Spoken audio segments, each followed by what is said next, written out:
from your perspective, what would be the best path forward? Since the VAT has gone up from 3,500 to 150 to 10,000 to 250. Yep. If you wouldn't be opposed to some of those opportunities, they should be rotated. Not only would he not be opposed to those, that's where he'd like to start. Okay. Exactly.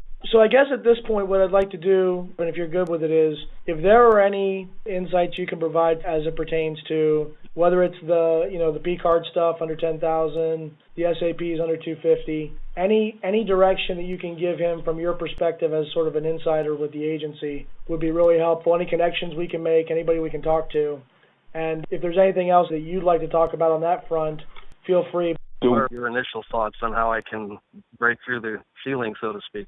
Well, I think the first thing to do is for me to be able to provide you the contact of those who handle the purchase cards. And the only reason why I say that, because normally that's where a lot of those buys take place. So in those, that's a little different path. At the set level, they can go pretty fast, and they can come up with how they want to do direct rewards.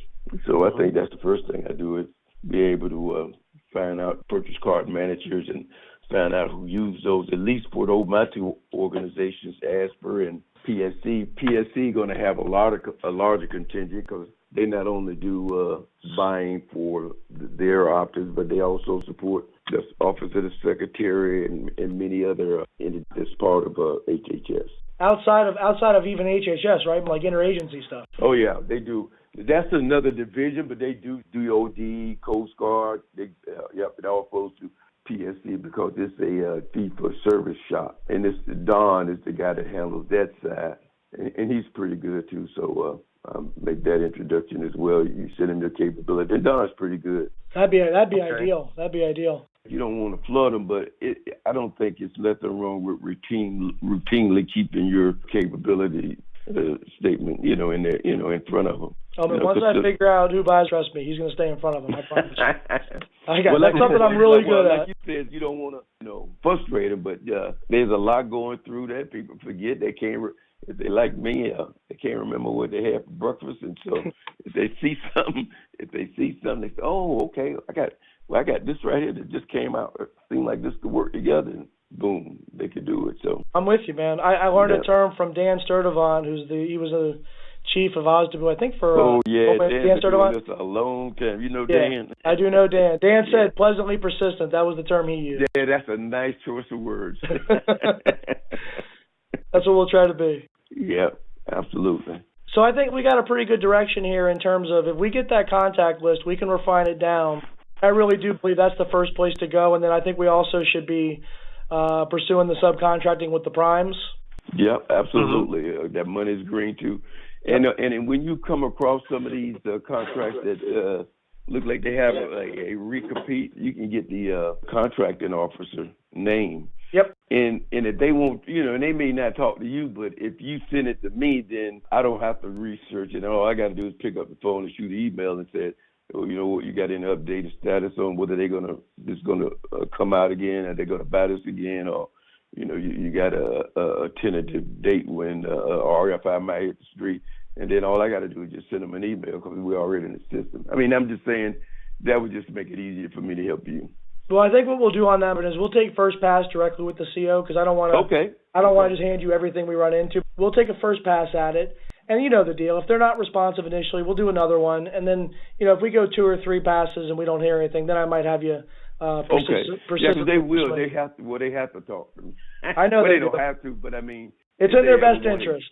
And sometimes I call and I don't get a response, but then I call the boss. I email the boss and say, look, I'm trying to get a code with the CO and I'm not getting a call back in, and then he'll reach out to him and then I get what I get. You're my kind of guy. Yeah, that's how it works. I appreciate it. I got a question for the two of you. Based on that, would it be wise if anybody that we did reach out to, we at least copied you on it so you were aware of who we're reaching out to? Yeah, that's fine. That's fine with me. Okay. You good with that? We'll talk about it. We're going to manage that. I want to make sure that it's involved and up to speed with everything. I don't want to over-inundate them with stuff. I think one of the things especially as it relates to PSC, while I'm still this small business person, if they see I'm CC, they know I'm on the loop. Hopefully, that's going to engender a response. That wouldn't be bad to try, at least initially. Agreed. And that's exactly what I was thinking. Could you please explain a little bit more to me? You suggested that I come out to Washington when it's appropriate for some of these meetings to hold capability briefings. Could you just elaborate a little bit on that? Well, since it's a little bit of distance for you, so what I would suggest, even though this is government and even though it's a big organization, you still want to be able to meet and greet and see some of the people you want to do business with. I would suggest you make the trip, not so much for a capabilities brief, because that's pretty easy. We can almost do that, go to meeting. But some of the industry days, like if like NIH is planning a big industry day. I mean, and NIH is big enough to be an agency by itself. That's one of the ones that might be worth the ticket in the room. And the only reason why I say that is that you get not only to hopefully get to meet contract personnel, program personnel, and even other businesses that you can partner with. That's always a business decision on your part, because, if it don't make dollars, it don't make sense. You have to weigh that.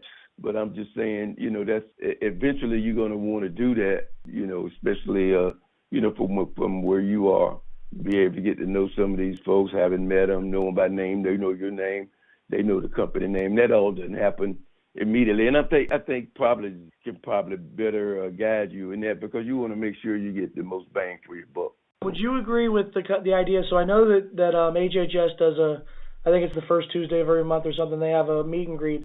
That's not the same as an industry event. An industry event is a targeted event where it's vendor outreach, where they're doing matchmaker. That's a different scenario. Do you agree with that sentiment? Absolutely. So that's a totally different scenario. You're right.